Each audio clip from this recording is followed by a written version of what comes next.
Lycée moderne de jeunes filles dans la commune de Yopougon. Premier jour de composition à l'examen du baccalauréat, session 2022. Dans ce centre, 630 candidats libres seront face à leurs copies dans quelques minutes. Nous avons le temps d'échanger avec l'un d'entre eux. Pendant cette semaine de l'oral, ça n'a pas été facile, mais bon, je me suis préparé, j'ai fait ce qu'il fallait, je me suis donné à fond. Et je pense qu'aujourd'hui, commence le dépôt écrite, ça ira par la grâce de Dieu. Les candidats en salle peuvent bénéficier des conseils de leur ministre de tutelle, Mariatou Koné. Je voudrais vous souhaiter bonne chance, vous demander de vous concentrer sur votre travail, ne pas vous laisser distraire par de quelconque personne. Vous avez vu, pour le BPC, on a vu ceux qui utilisent les téléphones et tout ça. Laissez vos téléphones tranquilles, on veut évaluer votre niveau réel. Relativement à la fraude observée lors de l'examen du BEPC, la ministre de l'Éducation nationale et de l'alphabétisation rassure quant au renforcement de la sécurité. Nous avons initié la vidéosurveillance. Maintenant, sur l'ensemble du territoire, vous êtes en salle, nous on vous voit. Vous ne nous voyez pas, mais nous on vous voit. Et comme il y a des malins, il y en a qui sont experts en fraude, ils ont sectionné le câble. Quand ils ont vu, le BPC, il y a vidéosurveillance, en prélude au bac, il y en a qui sont allés sectionner des câbles pour faire en sorte que le système de tricherie marche. Je vous dis, on a remplacé. C'est pour vous-même qu'on est en train de faire. C'est le nom de la Côte d'Ivoire, c'est la dignité de la Côte d'Ivoire. Faire en sorte que quand vous sortez du pays, on regarde vos diplômes, on dit ça c'est un diplôme valable. 330 567 candidats au total prennent part à ce dernier de la série des examens à grand tirage.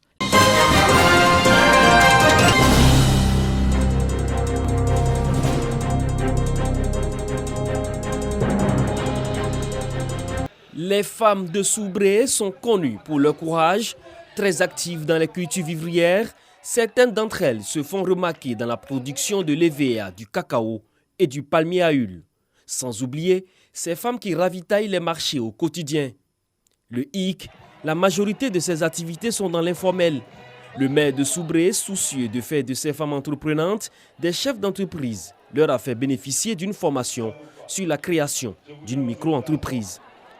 C'est toujours avec détermination que mon équipe municipale et moi-même, nous nous engageons dans toutes les actions liées à la femme, à sa promotion, car est-il nécessaire encore de rappeler le rôle éminemment important de la femme dans la famille et la société, celui de pilier, de ciment, de conseillère. À la clôture de 3 jours d'études, les femmes de Soubré ont promis au maire Traoré Lassina de saisir la pêche qui vient de leur être tendue pour formaliser leur activité. Et pourquoi pas en faire des entreprises florissantes si elles bénéficient de financement. Ces femmes ont reçu le soutien du secrétaire général de l'Union des villes et communes de Côte d'Ivoire, Aled Badoun-Guessan, par ailleurs maire de la commune d'Ara. Le président de la République œuvre avec à ses côtés notre maman Dominique Ouattara pour l'émergence de la Côte d'Ivoire, mais aussi pour l'autonomie des femmes. On ne dit plus derrière un grand homme, on dit à côté d'un grand homme se trouve une femme pour le soutenir, l'accompagner dans la réussite. Le secrétaire général de l'IVICOSI croit que les femmes ont la capacité comme les hommes de réussir au niveau économique. Leur engagement ne fera qu'apporter une plus-value à l'économie ivoirienne.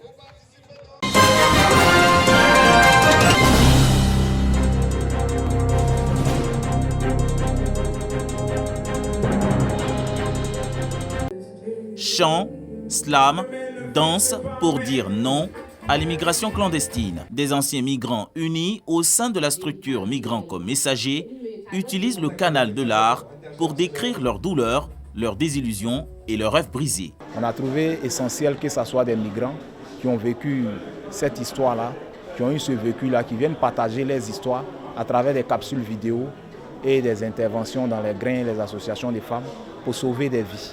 Ils retracent leur parcours à travers cette représentation artistique. Prendre des risques en fait pour partir de l'autre côté alors qu'on a beaucoup de choses à faire dans notre pays.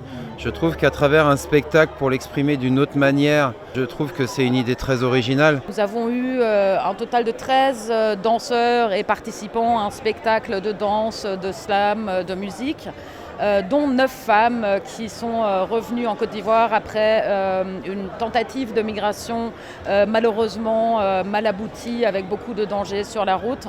Financé par le gouvernement néerlandais et mis sur pied par l'Organisation internationale pour les migrations en Côte d'Ivoire, ces activités incitent les jeunes à adopter de nouvelles attitudes et de nouveaux comportements en matière de migration.